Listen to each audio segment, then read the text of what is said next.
सारा प्रणाम। मैं हूं उपेंद्र राय। हस्तक्षेप में आप सभी का स्वागत है। अयोध्या में राम मंदिर के भूमि पूजन को लेकर कैसी हैं तैयारियां, क्यों उठ रहे हैं सवाल और क्यों हो रही है सियासत, आज इसी मुद्दे पर बात करेंगे।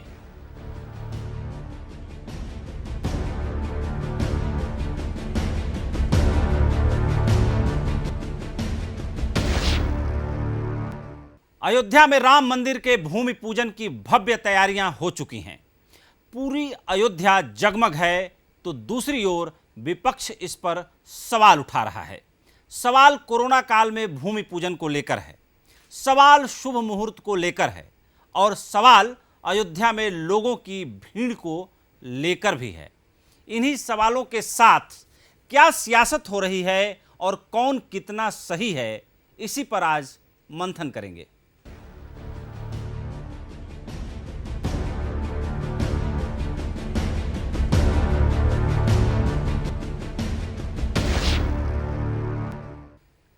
करीब 500 साल के बाद 5 अगस्त को राम जन्मभूमि पर फिर से राम मंदिर बनने जा रहा है। इसलिए ये भारत के लिए ऐतिहासिक ही नहीं, भावनात्मक रूप से भी सबसे बड़ा दिन है। अयोध्या में भव्य एवं दिव्य राम मंदिर के निर्माण के लिए बुधवार को प्रधानमंत्री भूमि पूजन और शिलान्यास करेंगे। श्री राम जन्मभूमि तीर्थ न्यास क्षेत्र ट्रस्ट ने इस कार्यक्रम की सभी तैयारियां पूरी कर ली हैं। इस अनुष्ठान के लिए 175 अतिथियों को आमंत्रित किया गया है, जिनमें 135 संत हैं। खास बात यह है कि भूमि पूजन कार्यक्रम के लिए नेपाल के संतों को भी आमंत्रित किया गया है। रामनगरी में सुरक्षा के भी चाक चौबंद इंतजाम किए गए हैं। एक रिपोर्ट है, इसे देख लेते हैं।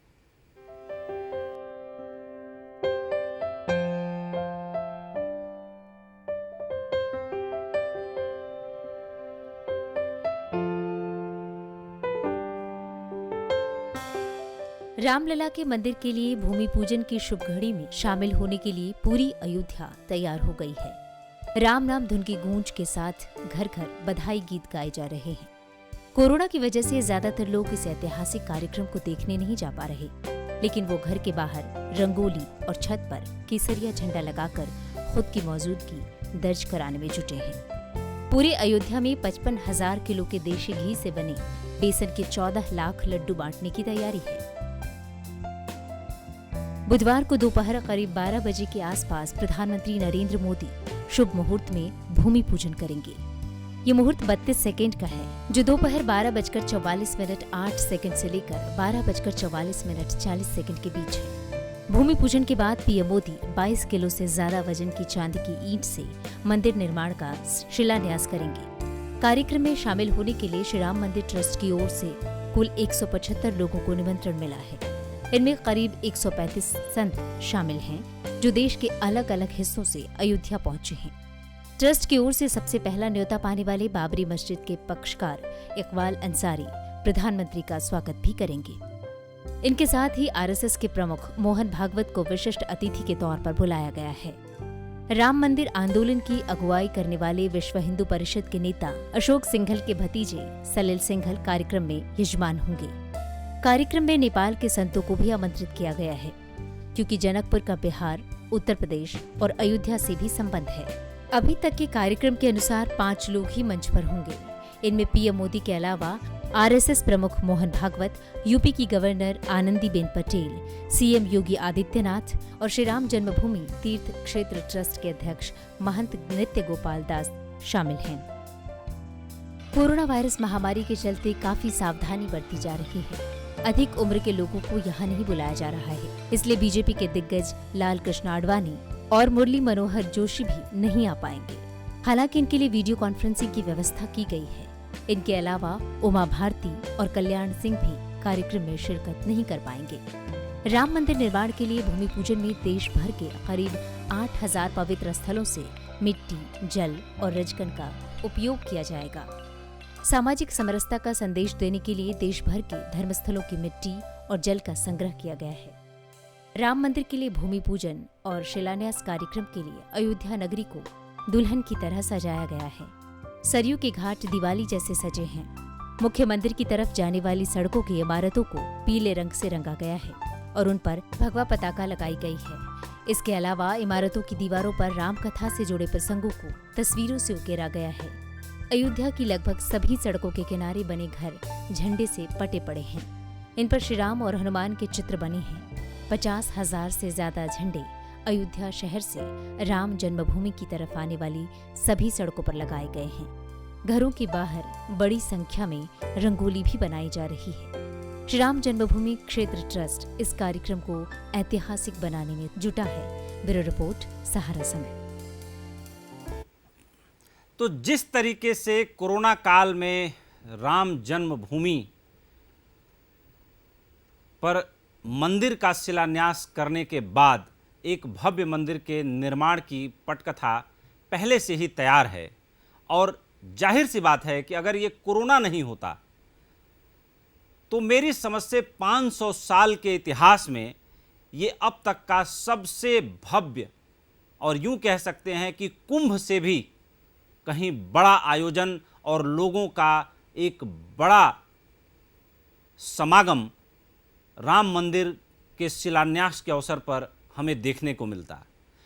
कहीं ना कहीं इस महामारी के कारण भारत देश या यूं कह लें कि पूरी दुनिया एक अद्भुत नज़ारा देखने से अपने आप को वंचित करेगी या कह सकते हैं कि आंखें वंचित हो पाएंगी, इस तरह का नज़ारा नहीं देख पाएंगी। राम मंदिर का निर्माण एक बहुत ही असाधारण घटना है।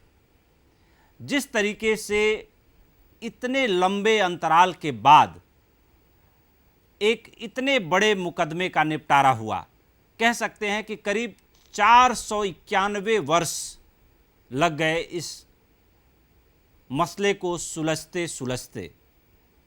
और जिस तरीके से प्रधानमंत्री मोदी की सरकार ने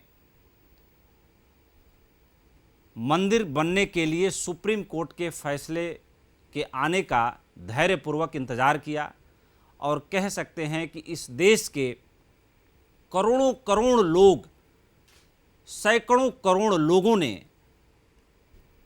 इस दिन का बेसब्री से इंतजार किया कि राम मंदिर बने और उनकी आस्था का प्रतीक पूरे देश को एक सूत्र में बांधने वाले दो शब्द राम, अपने नाम के अनुरूप जिस तरीके से भगवान श्री राम का जीवन रहा, जिस तरीके से उन्होंने मर्यादा को धारण किया, साधारण मनुष्य के शरीर में रहते हुए वो मर्यादा पुरुषोत्तम कहलाए, उस मर्यादा पुरुषोत्तम के मंदिर का निर्माण की शुरुआत कल हो जाएगी। वाकई भारत के लिए एक बहुत बड़ी, एक बहुत शुभ घड़ी है। हालांकि इस शुभ घड़ी को लेकर के ही तमाम सवाल खड़े किए जा रहे हैं कि मुहूर्त अच्छा नहीं है, और स्वरूपानंद सरस्वती जी ने जिस तरीके से मुहूर्त पर सवाल उठाया है, कांग्रेस पार्टी के कुछ नेता जिस तरीके से मुहूर्त को लेकर के सवाल उठा रहे हैं।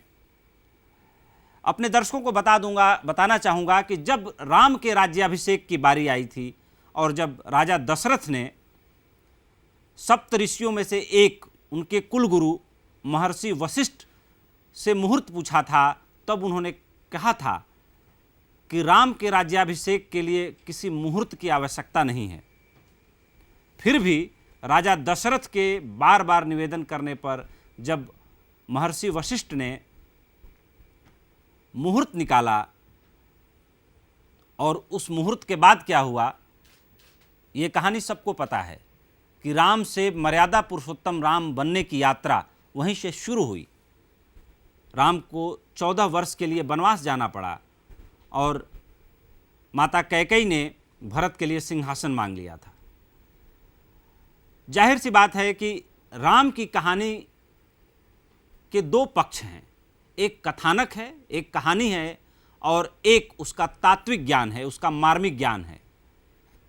हिंदुस्तान ही नहीं बल्कि पूरी दुनिया राम के जीवन के उस मार्मिक ज्ञान को राम की उस कहानी को और राम से मर्यादा पुरुषोत्तम राम बनने की यात्रा को बखूबी पूरी दुनिया जानती है। और एक लंबे मुकदमे के निपटारे के बाद कल प्रधानमंत्री अपने हाथों से राम मंदिर की आधारशिला आधिकारिक तौर पर रखेंगे, शिलान्यास करेंगे। आज पूरा देश उसकी पूर्व संध्या मना रहा है। पूरे देश में राम मंदिर को लेकर के जिस तरीके से सैकड़ों साल से जो भावनाएं थीं वो मूर्त लेने जा रही हैं। आज हमारे साथ इस पूरी चर्चा को करने के लिए मौजूद हैं भारतीय जनता पार्टी के राष्ट्रीय प्रवक्ता प्रेम शुक्ल जी, कांग्रेस पार्टी के नेता आचार्य प्रमोद कृष्णम जी, अखिल भारतीय हिंदू महासभा के राष्ट्रीय अध्यक्ष Swami Chakrapani ji Maharaj, All India Muslim Personal Law Board के सदस्य मुफ्ती एजाज अरशद जी।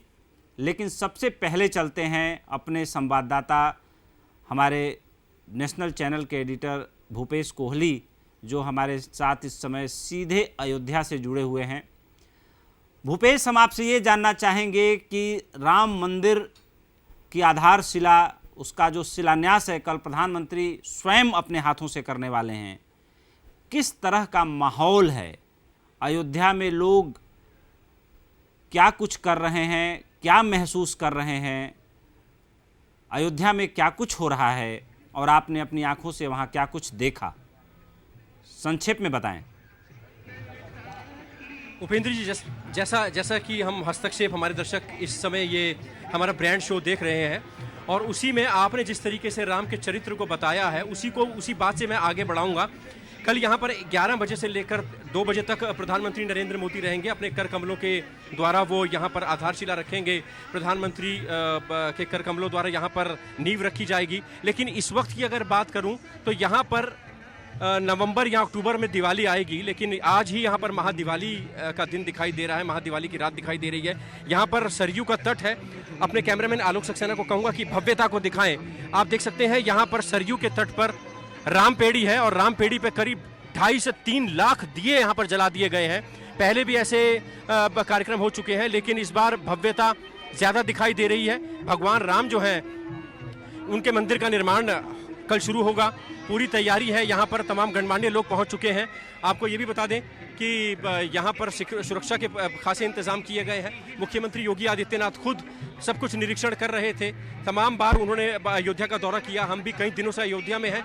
बावजूद उसके आपको बता दें यहाँ पर सिक्योरिटी के खासे इंतजाम है। एसपी जी ने पूरे अयोध्या को, पूरी सिटी को, हनुमानगढ़ी और राम जन्मभूमि स्थल को पूरी तरह से कॉर्डन ऑफ कर लिया है। इलाके को पूरी तरह से सील कर दिया गया है। आज 3 बजे से दुकानों को बंद कर दिया गया है और आम लोग जो हैं, वो जो लोग अयोध्या में एंटर कर चुके थे, बॉर्डर्स को सील कर दिया गया है।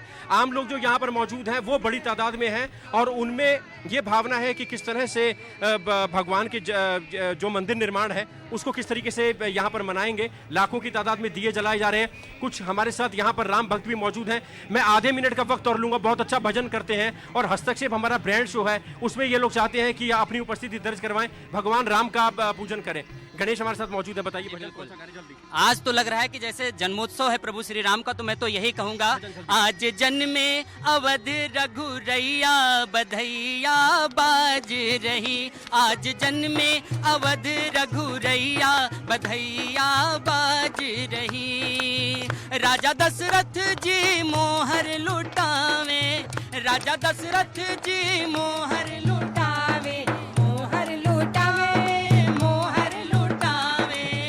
अरे नाचे कौशल्या मैया बधैया बाज रही। आज जन्मे अवध रघुरैया बधैया बाज रही। सरयू का किनारा है, सरयू और अयोध्या और भगवान राम और हनुमान की अगर बात करें तो ये किस किस्म के भाव आ रहे हैं आपको? यहाँ पर लाखों की तादाद में दिए जला रहे हैं। मुझे तो यही लग रहा है सरयू का किनारा है, निर्मल जलधारा है, बन रहा है राम जी का मंदिर, संकल्प हमारा। भूपेश,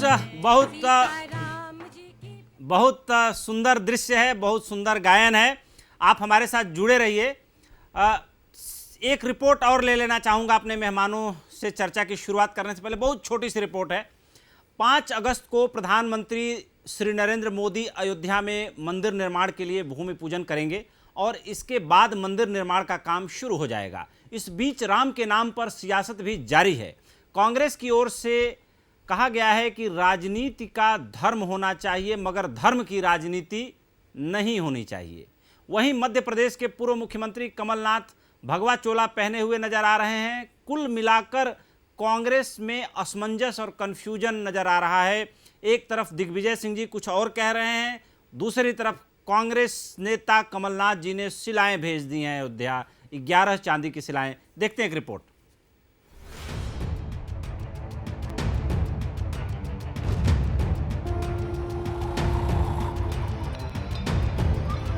अयोध्या में राम मंदिर के शिलान्यास की तैयारियों के बीच कांग्रेस महासचिव प्रियंका गांधी ने कहा है कि भूमि पूजन राष्ट्रीय एकता, बंधुत्व और सांस्कृतिक समागम का अवसर बनना चाहिए। उन्होंने बयान जारी कर कहा कि दुनिया और भारतीय उपमहाद्वीप की संस्कृति में रामायण की गहरी और अमिट छाप है और युगों युगों से भगवान राम का चरित्र लोगों को जोड़ने का रहा है। राम सबरी के भी हैं और सुग्रीव के भी, राम वाल्मीकि के भी हैं और भास के भी, राम कम्मन के भी हैं और येशु तच्छन के भी, राम कबीर के हैं, तुलसीदास के हैं, रैदास के हैं, सबके दाता राम हैं। गांधी के रघुपति राघव राजा राम सबको सम्मति देने वाले हैं। भूमि पूजन से एक दिन पहले कांग्रेस की ओर से ये बयान भी आया कि राजनीति का धर्म तो होना चाहिए मगर धर्म की राजनीति नहीं होनी चाहिए और यही भगवान राम की मर्यादा भी है। राम साहस है, राम संगम है, राम संयम है, राम सहयोगी हैं, राम सबके हैं। भगवान राम सबका कल्याण चाहते हैं, इसीलिए वे मर्यादा पुरुषोत्तम हैं। उधर मध्य प्रदेश के पूर्व मुख्यमंत्री और दिग्गज कांग्रेस नेता कमलनाथ ने राम मंदिर निर्माण को लेकर खुशी का इजहार किया। उन्होंने कहा है कि भगवान राम सबके हैं। उन्होंने ट्विटर पर अपनी प्रोफाइल फोटो बदल दी है जिसमें उन्होंने भगवा चोला पहना हुआ है। उन्होंने कहा कि यदि आज पूर्व प्रधानमंत्री राजीव गांधी जिंदा होते तो मंदिर निर्माण को लेकर उन्हें सबसे ज्यादा खुशी होती। कमलनाथ ने मंदिर निर्माण के लिए 11 चांदी की ईंटें भेजने का ऐलान भी किया। हम 11 चांदी के ईंट अयोध्या भेज रहे हैं मध्य प्रदेश की जनता की ओर से। ये 11 चांदी की ईंट हमारे कांग्रेस परिवार के सदस्यों ने दान देकर खरीदे हैं। ऐतिहासिक दिन है जिस दिन की इंतजार पूरे देश को थी। इससे पहले कांग्रेस के ही दिग्गज दिग्विजय सिंह ने राम मंदिर भूमि पूजन के मुहूर्त पर सवाल खड़े किए थे। उन्होंने अशुभ मुहूर्त का हवाला देकर शिलान्यास कार्यक्रम को टालने की मांग भी की थी। उनके अलावा पार्टी के एक और नेता आचार्य प्रमोद कृष्णन ने भी अयोध्या में 5 अगस्त को राम मंदिर भूमि पूजन के मुहूर्त पर सवाल खड़े किए थे और ट्वीट किया था कि भगवान राम हमारी आस्था के आधार हैं, इसलिए उनसे जुड़े हरेक काम और विधि विधान से शास्त्र सम्मत रीति से होनी चाहिए, न कि किसी राजनीतिक मकसद से। इससे पहले AIMIM के अध्यक्ष असदुद्दीन ओवैसी ने यह कहकर प्रधानमंत्री मोदी के अयोध्या कार्यक्रम का विरोध किया था कि राम मंदिर के भूमि पूजन में शामिल होना प्रधानमंत्री के संवैधानिक पद की शपथ का उल्लंघन होगा। ब्यूरो रिपोर्ट, सहारा समय। तो जाहिर सी बात है कि राजनीति भी राम मंदिर पर थमने का नाम नहीं ले रही है और हालांकि राजनीति और राम मंदिर का बड़ा गहरा नाता रहा है। भारतीय जनता पार्टी को बार बार इसके लिए घेरा जाता रहा है कि राम मंदिर का सहारा लेकर भारतीय जनता पार्टी ने सत्ता तक का सफ़र तय किया है और जाहिर सी बात है कि राम मंदिर के निर्माण आंदोलन से निकलकर भारतीय जनता पार्टी के कई बड़े दिग्गज नेता अर्श से फर्श तक का सफ़र भी तय कर चुके हैं। आज डिबेट की शुरुआत कांग्रेस नेता आचार्य प्रमोद कृष्णम जी से ही मैं कर रहा हूं। आचार्य जी, आपको नहीं लगता कि प्रधानमंत्री नरेंद्र मोदी पॉलिटिकली इतने करेक्ट आदमी हैं कि कांग्रेस पार्टी भले उनको घेरने की कोशिश करती है लेकिन कांग्रेस पार्टी मात खा जाती है और इस घेराबंदी में कहीं ना कहीं वो ज़्यादा मार्क लेकर के या ज़्यादा मार्जिन लेकर के आगे निकल जाते हैं। राम मंदिर भी एक उसी तरह का मसला है। कहीं ना कहीं कांग्रेस पार्टी राम मंदिर के मुद्दे पर अपने को हर बार हारा हुआ महसूस करती है, और वो दिन आ ही गया जब प्रधानमंत्री मोदी अपने हाथों से मंदिर का शिलान्यास करने जा रहे हैं कल।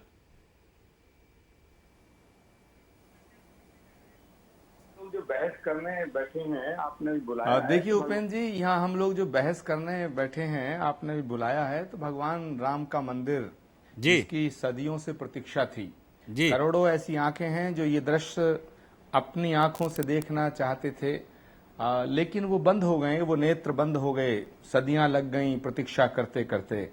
हम लोग बड़े सौभाग्यशाली हैं, हम भी, आप भी, प्रेम शुक्ला जी भी, एजाज कासमी साहब भी, स्वामी चक्रपाणी जी, जितने लोग भी आपके चैनल पे आज हैं, और पूरा देश, पूरा विश्व, हम सभी बड़े सौभाग्यशाली हैं कि हम अपने जीवन में अपनी आंखों से यह दृश्य को देखेंगे जिसकी बड़ी प्रतीक्षा थी। एक विषय है आस्था का, एक विषय है राजनीति का। भगवान राम के नाम पर, भगवान राम के अस्तित्व पर, भगवान राम के व्यक्तित्व पर, भगवान राम के कृतित्व पर, भगवान राम के की मर्यादा पर, भगवान राम को अगर देखा जाए तो इस विश्व में अगर राजा के रूप में आपको देखना है तो राम नजर आते हैं। अच्छे पुत्र के रूप में राम से बड़ा कोई अच्छा पुत्र नहीं हो सकता। भाई के रूप में तो वहां कोई सवाल नहीं है, आस्था पे कभी सवाल होता भी नहीं है। राम जितना आपके हैं उतना मेरे हैं, जितना मेरे हैं उतना आपके हैं। प्रश्न है राजनीति का। भगवान का अवतार उपेंद्र जी क्यों होता है? परित्राणाय साधूनाम विनाशाय च दुष्कृताम, ये भगवान श्री कृष्ण ने गीता में कहा है। और भगवान राम धरती पर जो आए तो राष्ट्र निर्माण के लिए आए, जन कल्याण के लिए आए, लोक कल्याण के लिए आए, मर्यादाओं को सिखाने के लिए आए। मुझे लगता है भगवान राम का विरोध इस देश में नहीं, पूरे विश्व में कोई नहीं कर सकता है, ना किसी ने किया है। अभी आप बार बार कह रहे थे कमलनाथ जी भगवा चोला पहन के ईंट भेज रहे हैं और दिग्विजय सिंह विरोध कर रहे हैं। दिग्विजय सिंह ने कहां विरोध किया?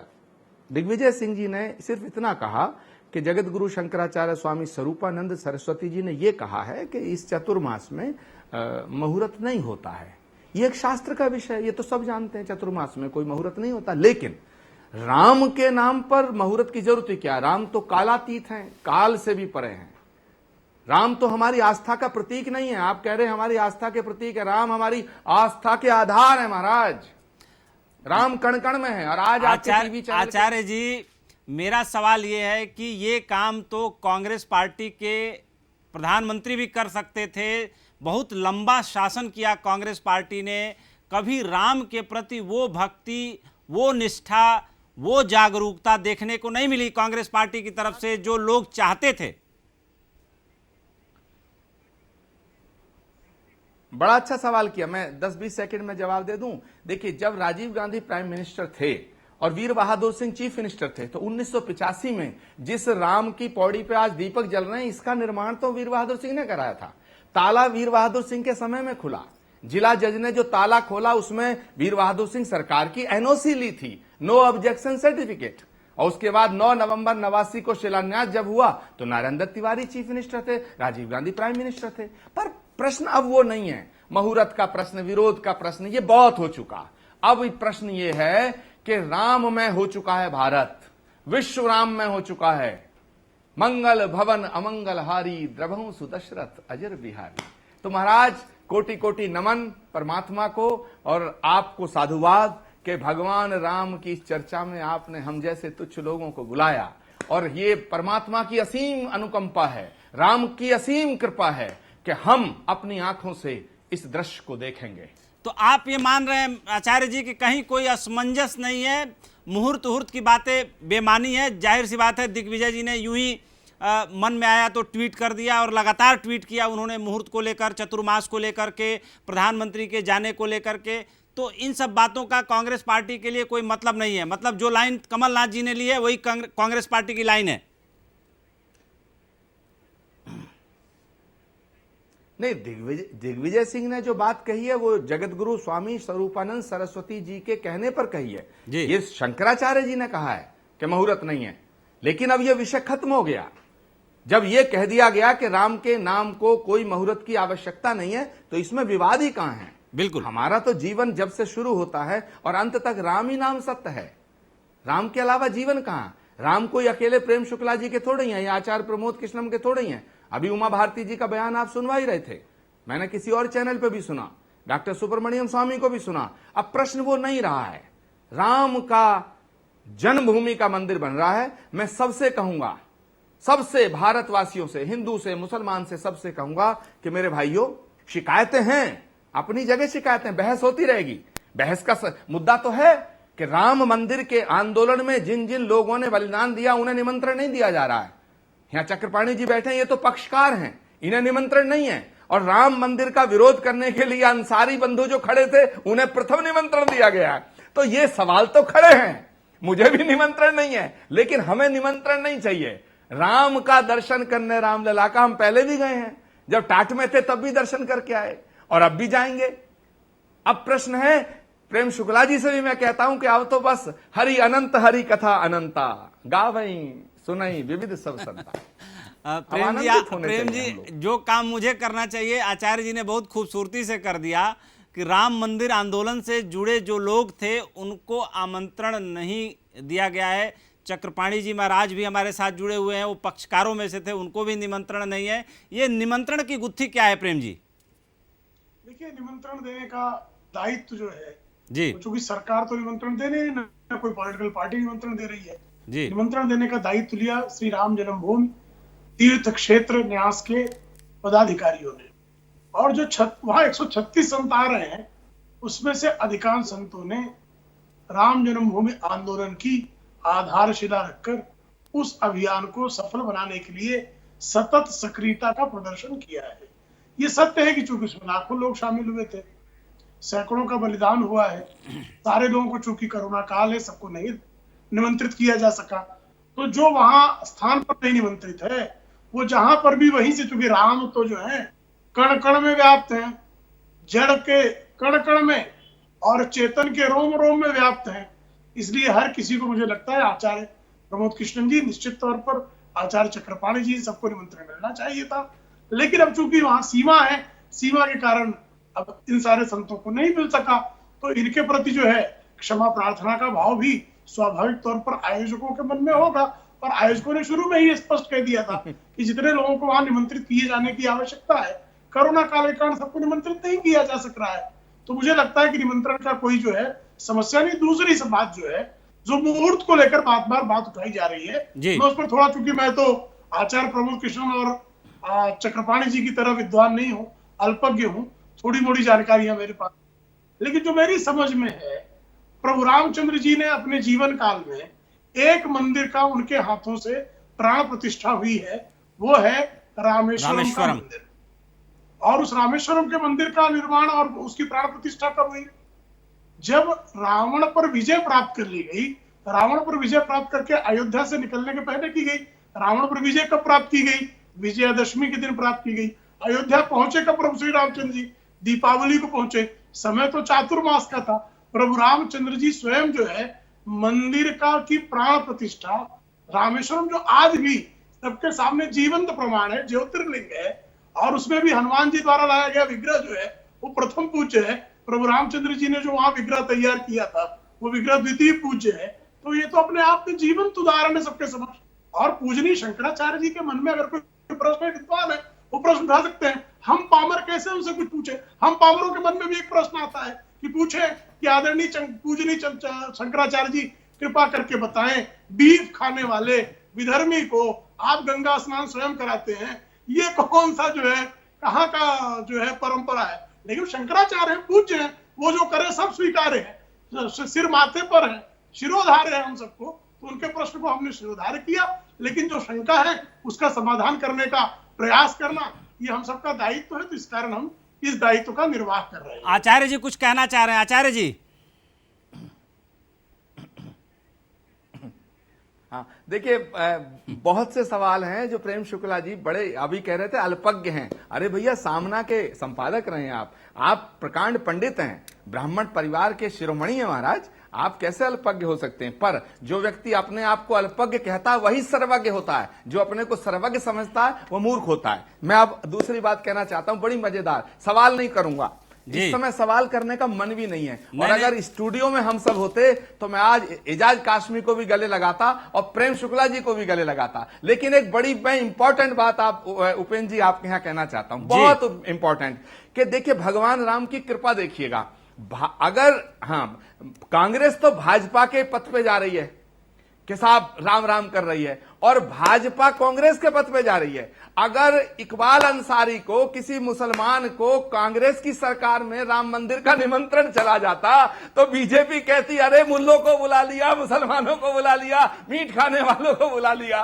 तो अब प्रश्न पैदा हो रहा है कि जो कांग्रेस सर्वधर्म की बात कहती थी उस पे तो भाजपा आ रही है कि राम मंदिर का प्रथम निमंत्रण जो गणेश जी को जाता है वो इकबाल अंसारी को गया है, और कांग्रेस जो है वो ईंटें भेज रही है। तो ये राम जी की कृपा है। मैं कह रहा हूं ऐसी कृपा बनी रहे। हमारा प्रेम शुक्ला जी का जो झगड़ा होता था, अब उस झगड़े की गुंजाइश खत्म, बात खत्म, मंदिर बन गया, राम नाम की जय जयकार करो। जय हो महाराज। सीधे चलेंगे। मैं मुझे जी बताएं। एक 10 सेकंड, देखिए आचार्य जी ने बड़ा अच्छा प्रश्न उठाया। आपको ध्यान होगा रामायण में ही 2 प्रसंग आते। एक प्रसंग है जो मांसाहारी का कहा कि मांसाहारी को निमंत्रण दिया गया। एक तो पहला प्रथम निमंत्रण 146वां निमंत्रण क्रमांक है वो।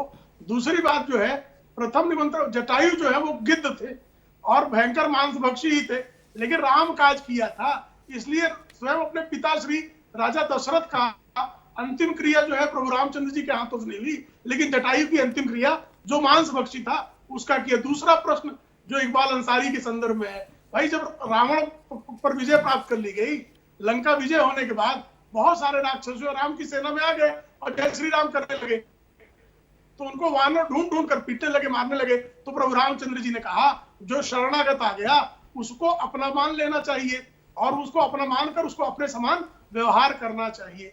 जब इकबाल अंसारी सुप्रीम कोर्ट में मुकदमा हारने के बाद वो राम जी की मंदिर बनाने के पक्षधर हो गए और वो रामचरितमानस लेकर टहलने लगे, तो उनको निमंत्रित करने मुझे लगता किसी को आपत्ति नहीं होनी चाहिए। बल्कि जो आप लोग चाहते थे सेकुलरिज्म, अगर उसकी तरफ अगर हम उसको प्रमोट करें तो आपको आपत्ति तो कम से कम नहीं है करनी चाहिए। बात आज राम की हो रही है, बात राम की ही करेंगे।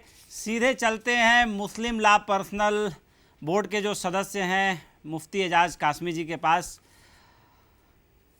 काशमी साहब, ये बताइए कि जिस तरीके से आज हम राम मंदिर की बात कर रहे हैं, एक लंबी कानूनी प्रक्रिया के बाद भारत के हिंदू समुदाय को एक अपार हर्ष का अनुभव होने जा रहा है कि उनके सबसे आराध्य भगवान श्री राम का मंदिर कल से शुरू हो जाएगा, उसकी आधारशिला रखे जाने के साथ ही लंबे समय से इस निर्णय पर और जिस तरीके से मंदिर आंदोलन हुआ, जिस तरीके से बाबरी मस्जिद को लेकर के, उसकी ऐतिहासिकता को लेकर के, मंदिर के प्रामाणिकता को लेकर के एक विवाद चलता रहा है, आज वो घड़ी आ गई जब भारत के 100 करोड़ से ज़्यादा लोगों को ये खुशी मिलने जा रही है कि राम का मंदिर निर्मित होना शुरू हो जाएगा कल से। मैं सीधे मुस्लिम पर्सनल लॉ बोर्ड के सदस्य होने के नाते मुफ्ती एजाज अरशद साहब, आपकी प्रतिक्रिया जानना चाहूँगा कि आप क्या राम मंदिर की खुशी में शामिल हैं? देखिए, सबके उससे पहले तो मैं दिल की गहराई से आप सभी को, अगर राम मंदिर बन रहा है वहाँ पे, तो मैं मुबारकबाद पेश करता हूँ और आप सबको खुश होना भी चाहिए। मुस्लिम पर्सनल लॉ बोर्ड का शुरू ही से ये स्टैंड रहा है कि बाबरी मस्जिद की रिकवरी के लिए, उसको बाकी रखने के लिए जहाँ तक हो मुमकिन होगा कानूनी जंग हम आखिरी तक जारी रखेंगे। और आखिरी तक मुस्लिम पर्सनल लॉ बोर्ड ने कानूनी लड़ाई लड़ी भी, और उसके बाद अगर नाकामी हुई तो जाहिर है कि उसके बाद तो कोई रास्ता है नहीं। लेकिन इतना भी तय है और ये भी एक सच्चाई है कि किसी को अगर फांसी दे दी जाती है तो उसके घर वालों को यकीनन तकलीफ होती है। ऐसा नहीं है कि घर वाले भी खुश होते हैं और सुप्रीम कोर्ट के फैसले को एक्सेप्ट कि हम भाई हमें एक्सेप्ट करना है और कोई रास्ता नहीं। यकीनन सुप्रीम कोर्ट ने फैसला किया, हम सब ने एक्सेप्ट किया, लेकिन उसके साथ हम लोगों को इस बात की तकलीफ ज़रूर थी और है कि जहां हमने 500 साल तक नमाज़ें अदा की, उस मस्जिद से आज हम महरूम हो गए। दूसरी बात जो ख़ास तौर से मैं ये बताना चाहूँगा कि हमेशा जुल्म और नाइंसाफ़ी पर मबनी अगर कोई गवर्नमेंट होती है तो वो ज़्यादा दिन तक नहीं चलती है। आप ये देखें कि आज जिसको खुद कोर्ट ने, अदालत ने बाबरी मस्जिद की शहादत का मुजरिम करार दिया, उन लोगों को वहाँ पर अयोध्या में बुलाया गया है और मुसलमानों के जज्बात को और ज़्यादा हर्ट करने की, मजरूह करने की कोशिश की गई है।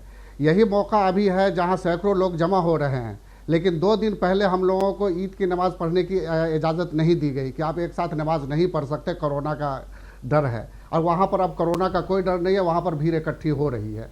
तो इस तरीके से ये जो इक्वलिटी देश के अंदर ख़त्म होती जा रही है और जिसकी लाठी उसकी भैंस वाला मामला चल रहा है, या पूरी मिशनरी और सरकारी तंत्र जो पूरा का पूरा है वो सब के सब एक मैंडेटी के ख़िलाफ़ ऐसा लग रहा है कि इस्तेमाल हो रहा है। इससे यकीनन मुस्लिम तबका हर्ट हो रहा है, उसके अंदर नाराज़गी भी है, तकलीफ भी है।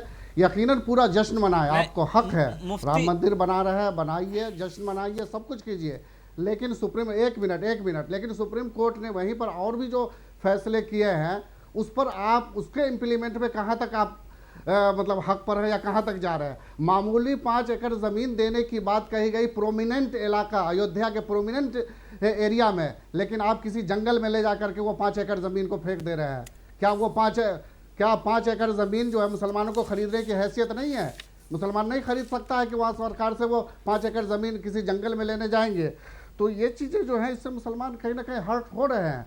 अगर आप इसको सबको साथ ले करके, मुस्लिम समुदाय को भी साथ लेते, उनके जज्बात को समझने की कोशिश करते और फिर ये राम मंदिर की तामीर पूरे फ़ख्र के साथ, जोशो खरोश के साथ करते, तो सबके सब लोग इस खुशी में शामिल होते। लेकिन जिस तरह से अभी कर रहे हैं, ऐसा लग रहा है कि मुसलमानों को आप मुँह चिढ़ा रहे हैं, इसके अलावा और हम कुछ नहीं कह सकते।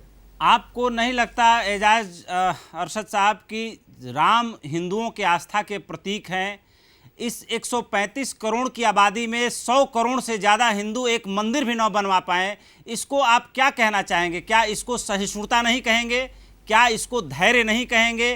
क्या इसको ये नहीं कहेंगे कि अदालत के फैसले के इंतज़ार के लिए इंतज़ार करते करते 491 साल लग गए लोगों को? और अगर ये कहा जाए कि राम मंदिर पर कोई विवाद है या राम अयोध्या में नहीं पैदा हुए थे, कोई एक मूर्ख नेपाल में कह दे, कोई XYZ कहीं इधर उधर कह दे, तो क्या 100 करोड़ से ज़्यादा लोगों की आस्था को नकार दिया जाएगा? आप क्या ऐसा मानते हैं? आप गलत बोल रहे हैं। राम 100 करोड़ लोगों की आस्था के प्रतीक नहीं हैं, बल्कि राम 135 करोड़ लोगों की आस्था के प्रतीक है। मुसलमान भी उन पर आस्था रखते हैं, हम भी दिल से उनका एहतराम करते हैं, हम भी उनको इमाम हिंद मानते हैं। कौन ऐसा इंसान है जो राम की नाकदरी कर सकता है? हम लोग तो सोच भी नहीं सकते हैं कि राम जी के बारे में ज़रा सा भी किसी भी तरह का कोई कमेंट कर सके। कमेंट होता है तो आप ही के अंदर से होता है, और आप ही के अंदर कभी उनके वजूद पर सवाल खड़ा करते हैं तो कभी उनकी तारीख़ी हकीकत पर सवाल खड़ा करते हैं। मुसलमानों ने कभी किसी तरीके के किसी तारीख़ी हकीकत पर कभी कोई सवाल खड़ा नहीं किया। मुसलमान भी उनसे अकीदत रखते हैं, लेकिन ये जान लीजिए कि मंदिर बननी चाहिए और यकीनन बननी चाहिए, लेकिन कहीं पर किस जुल्म और जबर के नतीजे में किसी ज़मीन को कब्जा करके और फिर वहाँ पर बनाना, चाहे कानूनी तौर पर जीत ही गए हों, और कानूनी तौर पर यकीनन एक फरीक की जीत होती है तो दूसरे फरीक की हार होती है और उसको तकलीफ भी होती है, और वो तकलीफ आज महसूस कर रहा है। न सिर्फ देश का पूरा मुसलमान इस तकलीफ को महसूस कर रहा है, और उसके नतीजे में हम देख रहे हैं। एजाज अरशद साहब, एक सवाल और है। देखिए, हिंदू समाज के जितने पक्षकार थे, मुस्लिम समाज के जितने पक्षकार थे, सबने ये सहमति दी थी कि सुप्रीम कोर्ट जो कह देगा उस पर कोई विवाद, कोई सवाल, कोई दो राय नहीं रखी जाएगी। अदालत का फैसला सर्वोच्च होगा, उसको मानेंगे। लेकिन आज जब मंदिर बनने की घड़ी आई, आप मुस्लिम लॉ पर्सनल बोर्ड बहुत ही जिम्मेदार ऑर्गेनाइजेशन है, आप आज अगर मगर इफ बट कर रहे हैं, आपको नहीं लगता कि आज आपको हिंदुओं का मनोबल बढ़ाना चाहिए, उनकी खुशी में शरीक होना चाहिए? नहीं, मुस्लिम पर्सनल लॉ बोर्ड का भी यही स्टैंड रहा है कि जो फैसला आएगा उसको कबूल करेंगे, और कबूल किया बहुत ही खुशी के साथ और खामोशी के साथ कबूल किया। लेकिन ये मत भूलिए कि उसी सुप्रीम कोर्ट ने यह भी कहा था कि 92 में जो मस्जिद को शहीद की गई ये एक सच्चाई है, ये एक हकीकत है, और उसके जो मुजरिम है, जिसको कोर्ट ने मुजरिम माना है, उसको आज वहाँ आप दावत दे रहे हैं। कोर्ट ने यह भी तस्लीम किया है कि वहाँ पर जो है 1949 में बाज़ाब्ता मूर्ति रखी गई है, ये खुद से मूर्ति वहाँ पर नमूदार नहीं हुई है। कोर्ट ने इस हकीकत को भी अरशद साहब, मैं चक्रपाणी जी महाराज के पास जा रहा हूं। चक्रपाणी जी महाराज, आप एजाज अरशद साहब की बात को सुन रहे होंगे, आपके कानों तक बात जरूर पहुंच रही होगी।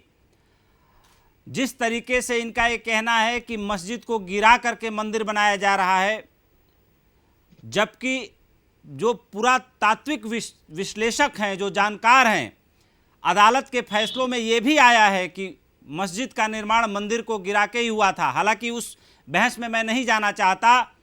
आप ये बताएं कि जो एजाज अरशद साहब बोल रहे हैं, आप इनकी बातों से कितना सहमत हैं और कितना असहमत हैं?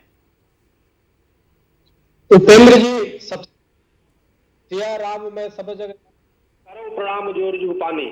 बहुत ही अच्छा और माहौल चल रहा है। हमें डिबेटर जो लोग बैठे हैं उनकी आवाज बिल्कुल नहीं सुनाई दे रही है, आपकी आवाज सुनाई दे रही है जी। और आचार्य प्रमोद जी को मैं हंसते हुए पहली बार डिबेट पे देख रहा हूँ और शुक्ला जी को एक साथ हंसते हुए, तो ऐसा लग रहा है कि डिबेट बढ़िया जा रहा है। सिर्फ हम चित्र देख पा रहे हैं। और रही बात, देखिए आपने जो बोला, तो देखो 1528 में जिस प्रकार से मीर बाकी ने हमारे हिंदुओं की आस्था भगवान श्री राम के मंदिर को तोड़ने का काम किया और तलवार के बल पे जो अत्याचार किया और नीचे से लड़ाई, संवैधानिक लड़ाई लड़ते रहे और नीचे से लड़ते लड़ते आज जी कुछ बोल रहे हैं राम मंदिर से जुड़े, एक सुनते हैं। अडवाणी जी बोल रहे हैं, सीधे चलते हैं उनके पास। My gratitude to the scores of saints, leaders and people from India and the world over who made valuable contributions and sacrifices in the Rama Janmabhoomi movement. I am also very happy that due to the decisive verdict of the Supreme Court in November 2019, the construction of Sri Rama Mandir is getting started in an environment of tranquility.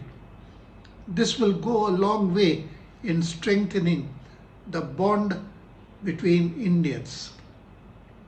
Sri Ram occupies an esteemed place in India's cultural and civilizational heritage and is an embodiment of grace, dignity and decorum. It is my belief that this temple will inspire all Indians to imbibe his virtues. It is also my belief that Sri Rama Mandir will represent India as a strong, prosperous, peaceful and harmonious nation with justice for all and exclusion of none, so that we can truly usher in Ram Rajya, the epitome of good governance. May Sri Ram bless India and her people always. Jai Shri Ram. जी को सुन रहे थे। चक्रपाणी जी महाराज के पास सीधे चलते हैं, उनसे सवाल ले रहा हूँ। मुफ्ती एजाज अरशद साहब बोल रहे थे, चक्रपाणी साहब, कि वहाँ पहले मस्जिद थी, जो लोग मस्जिद गिराने के दोषी थे, कोर्ट ने जिनको दोषी पाया था, वे लोग वहाँ मंदिर बैठ के बना रहे हैं। इस पर इनको ऐतराज़ है और इनका ये भी कहना है कि मुसलमानों को मुंह चिढ़ाया जा रहा है, मुसलमान असहज महसूस कर रहे हैं। क्या कहना चाहेंगे आप? जी देखिए, वही मैं बता रहा था कि जिस प्रकार से 1528 में मीर बाकी ने तलवार के बल पे अपने शक्ति प्रदर्शन करके हमारे हिंदुओं की आस्था भगवान श्री राम के मंदिर को तोड़ने का काम किया, उसके बाद से हिंदुओं 3.5 लाख हिंदुओं ने अपनी जान गंवा दी राम मंदिर के लिए संघर्ष करके, और उसके बाद कभी भी उन्होंने हिंसा का रास्ता नहीं अपनाया, बल्कि हमेशा से संवैधानिक जो रास्ता थे उसी को अपनाने का काम किया। और लेकिन हेलो हेलो जी, आपकी आवाज आ रही है, बताएं। अपनाने का काम किया, लेकिन आप देखिए कि अभी वर्तमान में जब सर्वोच्च न्यायालय से भी जो निर्णय आए हैं, आप देखिए कि हिंदुओं को जजमेंट तो मिला आज, लेकिन उसके बाद भी मुस्लिम भाइयों के लिए भी जो 5 एकड़ की जमीन दी गई, आप देखो कि सुप्रीम सर्वोच्च न्यायालय ने इनको भी वो नहीं किया, इनको भी जमीन दिया। लेकिन हमें लगता है सर्वोच्च न्यायालय के निर्णय का स्वागत करना चाहिए, जैसे हम हिंदुओं ने किया। हमने तो आपत्ति नहीं की कि आपको जमीन क्यों दिया गया, जब मंदिर के लिए निर्णय आ गया तो आपको क्यों मिला? नहीं, वो जमीन का आप मुझसे पैसा ले लीजिए, और ये भी वो जमीन का चक्रपाणी। मैं सीधे चलता हूं प्रेम शुक्ला जी के पास। चक्रपाणी जी के ऑडियो में कुछ प्रॉब्लम आ रही है, सीधे चलते हैं प्रेम शुक्ला जी के पास। प्रेम जी, जिस तरीके से मुफ्ती एजाज अरशद जी जो बोल रहे थे कि मुसलमान असहज महसूस कर रहा है, मंदिर के दोषी, मस्जिद गिराने के दोषी, मस्जिद को शहीद करने के दोषी वहां बैठ के मंदिर बना रहे हैं, और 5 एकड़ जमीन हमें कहीं जंगलों में दी जा रही है। जिस तरीके से मुसलमान असहज हो गया है और उनको मुंह चिढ़ाने का काम किया जा रहा है, आपकी क्या प्रतिक्रिया है? देखिए, इकबाल अंसारी जो उसमें पक्षकार थे, जो सबसे लंबे समय तक जिनके पिताश्री ने जिन्होंने मुकदमा लड़ा, उनको कोई आपत्ति नहीं है। सुन्नी वक्फ बोर्ड जिसने मुकदमा दूसरा सबसे ज्यादा किया, जो लड़ा, सुन्नी वक्फ बोर्ड ने 5 एकड़ की भूमि जो है स्वीकार ली है, उसको कोई आपत्ति नहीं। अब लेकिन जो पाकिस्तान परस्त मुसलमान हैं, जिनको लग रहा है कि भारत में हिंदू और मुसलमानों में संवाद कायम हो रहा है, तो उनकी छाती तो फटेगी। कुछ लोगों की छाती फटनी भी चाहिए। शुभ कार्य के समय आसुरी शक्तियों को विलाप करना चाहिए। ये तो हमारे यहाँ परंपरा रही, कोई भी अनुष्ठान प्रारंभ होता है तो आसुरी शक्तियां विलाप करती, स्यापा करती है। तो आसुरी शक्तियों को विलाप करने का भी लोकतांत्रिक अधिकार है, वो अपना छाती पीट सकती है, लेकिन किसी पर अन्याय नहीं हुआ है। सत्य यह है, इस सत्य से कोई इंकार नहीं कर सकता। सुप्रीम कोर्ट के फैसले ने स्पष्टता से कहा है कि जो पुरातात्विक प्रमाण है उनके अनुसार वहां पर एक भव्य दिव्य मंदिर को तोड़कर मस्जिद बनाई गई थी। इस्लाम के मुताबिक भी किसी दूसरे के धर्म स्थल को तोड़कर मस्जिद नहीं कायम की जा सकती। लेकिन जो यजीद की औलादें हैं, जो पैगंबर साहब को नहीं मानती हैं, यजीद का रक्त जिनके शरीर में बह रहा है, उन यजीदियत वालों को स्यापा करने का पूरा लोकतांत्रिक अधिकार है। खूब छाती कूटे हो। आचार्य जी, आप भी बहुत अच्छे से समझते हैं और बातें रखते हैं। जिस तरीके से प्रेम जी ने अपनी बात रखी, मुफ्ती एजाज अरशद जी के रिएक्शन को लेकर के, उनके असहज भाव को लेकर के, आज जिस तरीके से मंदिर के शिलान्यास की पूर्व संध्या पर हम ये डिबेट कर रहे हैं इस समय, आपका क्या मानना है कि आज क्या मुस्लिम पर्सनल लॉ बोर्ड के असहज होने जैसी कोई बात होनी चाहिए? क्या सही अर्थों में कोई मुंह चिढ़ाने जैसा काम भारतीय जनता पार्टी या राष्ट्रीय स्वयंसेवक संघ या जो मंदिर निर्माण न्यास ट्रस्ट जो है, ऐसा कुछ कर रहा है आपकी भी नज़र में?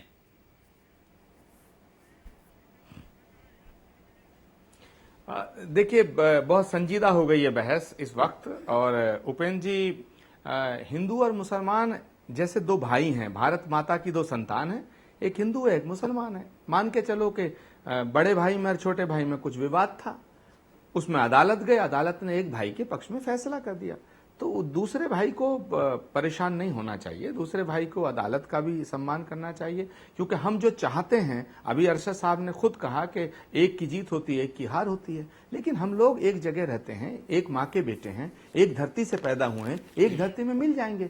तो मुझे नहीं लगता कि अरशद साहब का जो ये ऑब्जेक्शन है, ये इसको मैं खारिज करता हूं, और मुझे नहीं लगता कि उन्हें परेशान होने की कोई जरूरत है। दूसरी बात, मैं प्रेम शुक्ला जी की ये जो उन्होंने कहा है, सख्ती से बात की है कि यजीदों को यजीदियत से जोड़ना हिंदुस्तान के मुसलमान को, तो थोड़ा मुझे तकलीफ दे रहा है। आज बहुत अच्छा दिन है, हमारे भगवान श्री राम के मंदिर का कल शिलान्यास होने वाला है। हम बहुत बहस कर चुके हैं, हम बहुत बहस करेंगे, लेकिन आज के दिन हम एक दूसरे के जख्मों को भी पर मरहम लगाएं, उन पर नमक ना छिड़कें, क्योंकि आखिरकार हमें रहना तो यही है। अभी भगवान राम ने तो अपने शत्रुओं को माफ कर दिया था। जब रावण का वध हुआ तो रावण गिर गए, तो भगवान राम तो उनसे भी, लक्ष्मण को उनसे मिलने भेजा।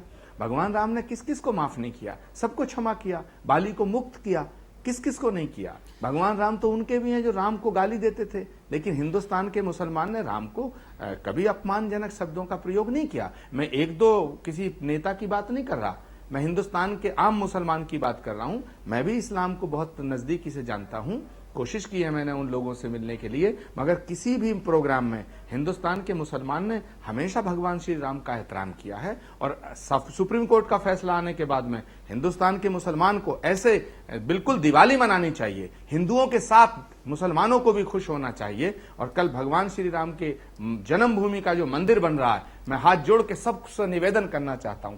और एक बात से मैं बहुत ही ज्यादा मुतासिर हुआ हूं अरशद भाई, आपकी, एजाज कासमी साहब, कि आपने जो कहा कि 100 करोड़ का प्रश्न नहीं है, ये 135 करोड़ के लिए खुशी की बात है। तो बस इसी जुमले पर, इसी सेंटेंस पर कायम रहिएगा, यही हिंदुस्तान का अच्छा मुस्तकबिल देगा और भारत का भविष्य सुनहरा होगा। हम सब मिलके भगवान राम के मंदिर आचार्य जी, हम अभी एजाज अरशद साहब की भी प्रतिक्रिया लेंगे, चक्रपाणी जी महाराज के पास भी जाएंगे। उससे पहले हमारे पास भारतीय जनता पार्टी के नेता सुब्रमण्यम स्वामी और उमा भारती जी, इन दोनों की बाइट है, रिएक्शन है, अपने दर्शकों को दिखाना चाहेंगे।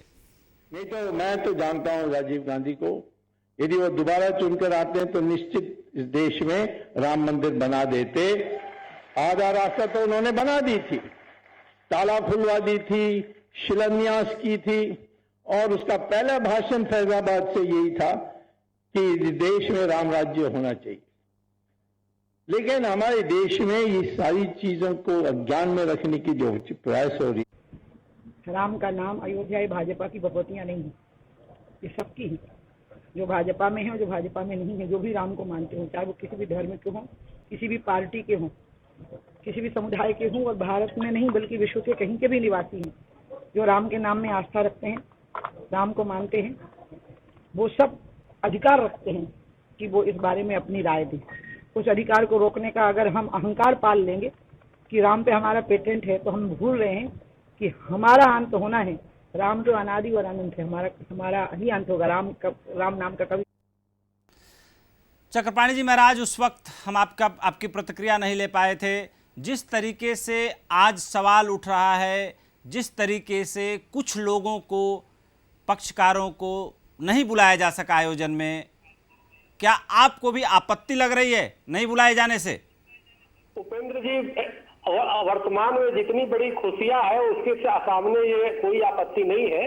और मैं आपको बताना चाहता हूँ, सर्वोच्च न्यायालय से जितनी बेहतरीन निर्णय आया है उसमें किसी की हार और जीत नहीं है, इसमें दोनों की जीत हुई है, इसमें पूरे देश की जीत हुई है।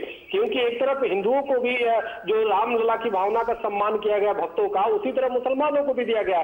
और सबसे बड़ी बात ये देखिए कि ट्रस्ट ने, ये चलो बात की बात है, डिबेट की बात होगी कि ट्रस्ट ने जो कार्ड बांटा, सबसे पहला कार्ड एक मुस्लिम को दिया, वो भी उस मुस्लिम को दिया जो जीवन भर लड़ते रहे, जीवन भर हम लोग उसके लड़ते रहे। तो ये कितनी बड़ी बात है। एजाज जी को जो धर्मगुरु, मुस्लिम धर्मगुरु बैठे हैं, उनको प्रसन्न होना चाहिए। आप देखो ना, अब देखो हमारे सामने निर्णय की कापी सर्वोच्च न्यायालय की है, देखिए ओरिजिनल है।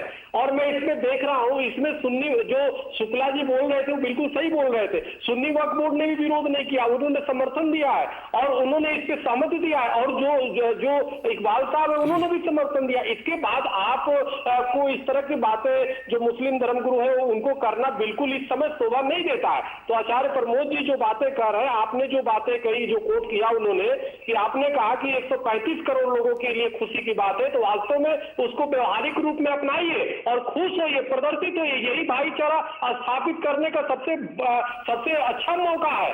तो इसलिए इसमें छोटी छोटी बातों को बुलाइए, छोटी छोटी बातों में कुछ नहीं रखा है, हम लेकर के बैठ जाए किसको बुलाया गया किसको नहीं बुलाया, कोई मतलब नहीं रखता। समय की सीमा पूरी हो चुकी है।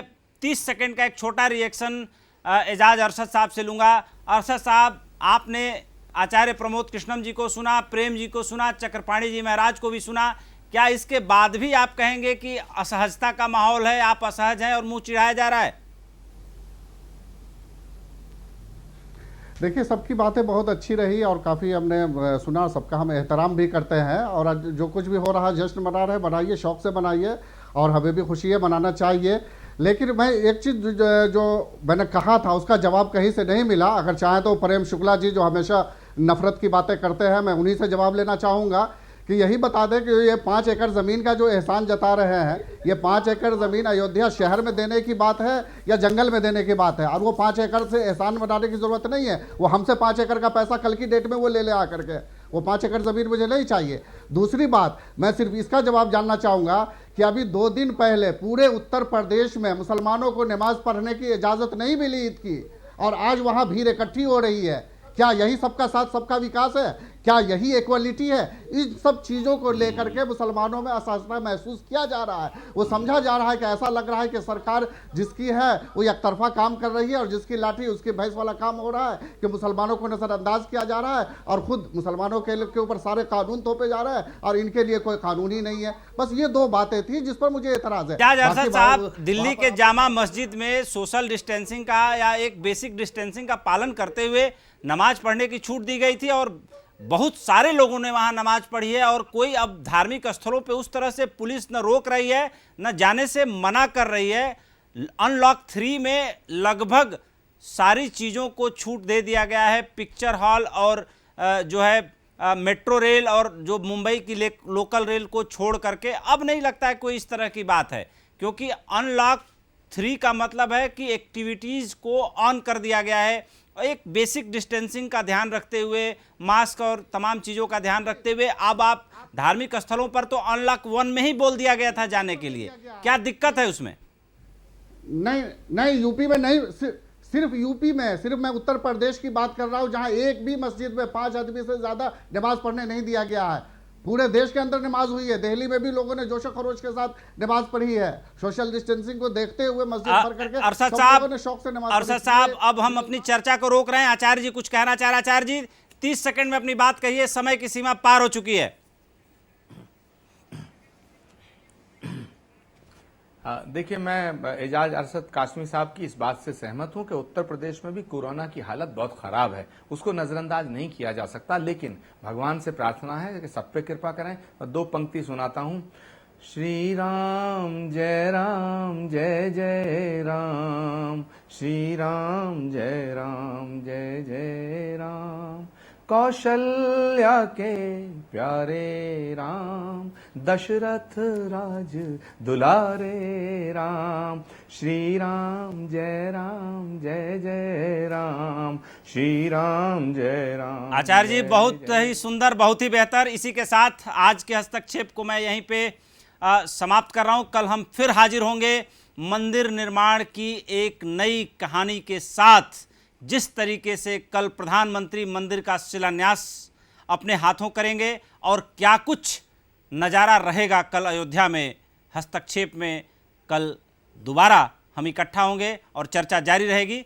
आगे बढ़ रहे हैं। प्रधानमंत्री नरेंद्र मोदी देश के पहले प्रधानमंत्री होंगे जो रामलला के दरबार में मत्था टेकेंगे और भव्य मंदिर के निर्माण की आधारशिला भी रखेंगे। देश की आज़ादी के बाद कई प्रधानमंत्रियों का अयोध्या आगमन तो हुआ, लेकिन कोई रामलला के दरबार में मत्था नहीं टेक सका, चाहे इंदिरा गांधी और राजीव गांधी रहे हों या फिर अटल बिहारी वाजपेयी। प्रधानमंत्री बनने के बाद श्री नरेंद्र मोदी भी कई बार चुनावी जनसभा करने के लिए अयोध्या पहुंचे हैं, लेकिन रामलला के दर्शन नहीं किए। ये एक ऐतिहासिक क्षण होगा।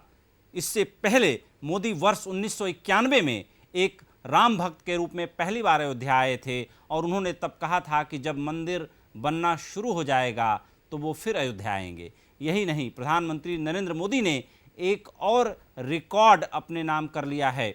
वो सबसे लंबे समय तक प्रधानमंत्री रहने वाले गैर कांग्रेसी नेता बन गए हैं। उन्होंने पूर्व प्रधानमंत्री और भारत रत्न श्री अटल बिहारी वाजपेयी का भी रिकॉर्ड तोड़ दिया है। पीएम श्री नरेंद्र मोदी 2260 दिनों से ज़्यादा प्रधानमंत्री के रूप में अपना कार्यकाल पूरा कर चुके हैं और आगे का सफ़र जारी है। इसके पहले अटल जी एकमात्र गैर कांग्रेसी नेता थे जो 2256 दिन तक देश के प्रधानमंत्री रहे।